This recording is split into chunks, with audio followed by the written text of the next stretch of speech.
Can you provide a definition for the word woman? Can I provide a definition? Mm-hmm. No. Yeah. I can't. You can't? Not in this context. So I'm not a biologist. The meaning of the word woman is so unclear and controversial that you can't give me a definition?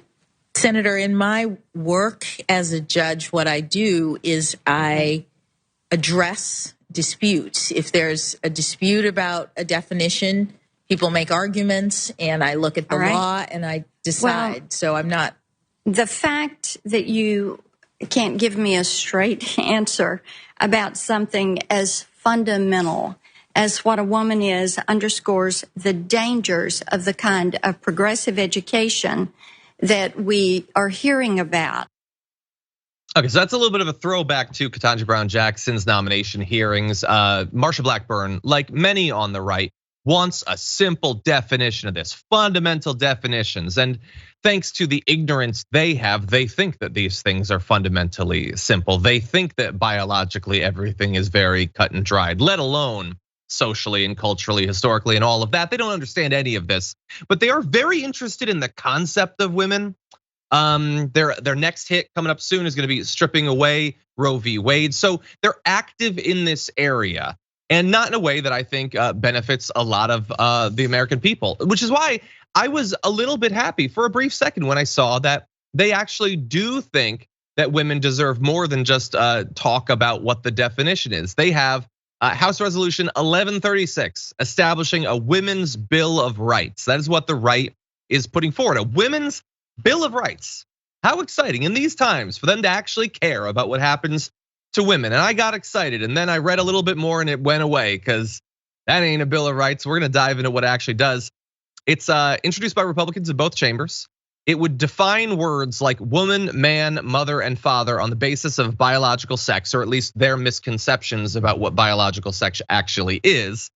The resolution would not have the force of law. It also won't pass, thankfully, but it states that the House believes that for the purposes of federal law, sex refers to biological sex. Terms like mother and father refer to individuals of the female and male sex respectively, and that agencies are required to base reported data on the biological sex of individuals at birth.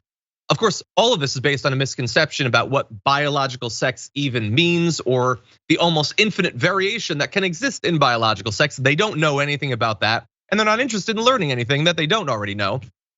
But we're gonna dive into what it actually does, because there's even more misinformation and misunderstandings in this relatively short bill. The resolution's first point says, for the purposes of federal law, a person's sex means his or her biological sex, either male or female at birth, without saying exactly how that should be determined. While several physical aspects of people's bodies are associated with gender, like chromosomes, genitalia, and hormone levels, they don't necessarily align and have often been used to tell some women, especially women of color, that they're not really women. So there is a huge amount of ambiguity baked into this that they don't acknowledge because they're ignorant about all of this.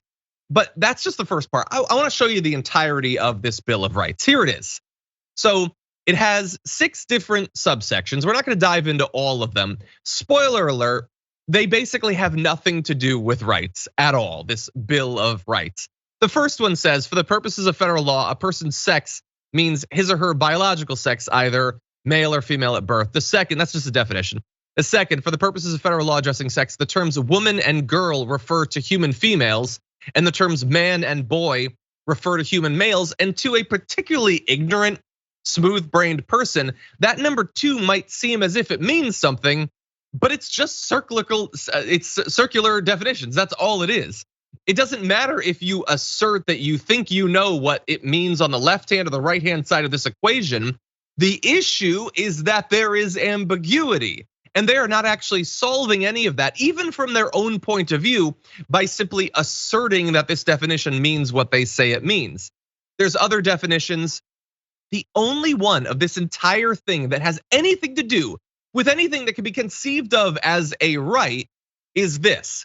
It is, there are important reasons to distinguish between the sexes with respect to athletics, prisons, domestic violence shelters, restrooms, and other areas, particularly where biology, safety, and privacy are implicated.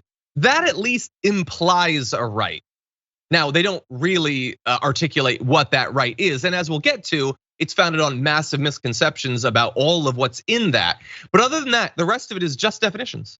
It's just saying, we love asking what a woman is. We don't even know. We like to criticize the other side for not knowing. We have no idea. But based on that, here is a woman's Bill of Rights. Your rights are definitions, that's it. And maybe something with a bathroom. That's it. It is a strong signal to women across the country that they don't understand you or your struggles and they're not interested in finding out.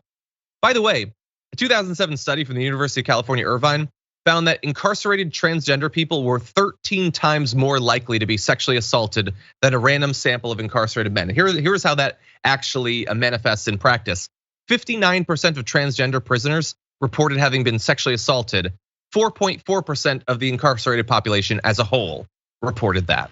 So in the one area where they kind of hint at a right, they imply that what they consider to be women need to be protected from these other sorts of people, when all of the evidence implies that that should go in the exact opposite direction, because it is in fact the people that they're demonizing who are constantly, whether in prison or out, in bathrooms or out, not only targeted with violence, but then ignored when the violence inevitably manifests.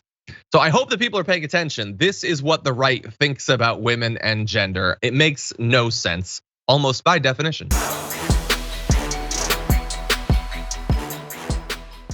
For more political news breakdowns, interviews, stories of activism, and me trying my hardest to care about the occasional big celebrity news story, subscribe to our YouTube channel at youtube.com/The Damage Report. And you can ring the bell wherever it is so you don't miss anything.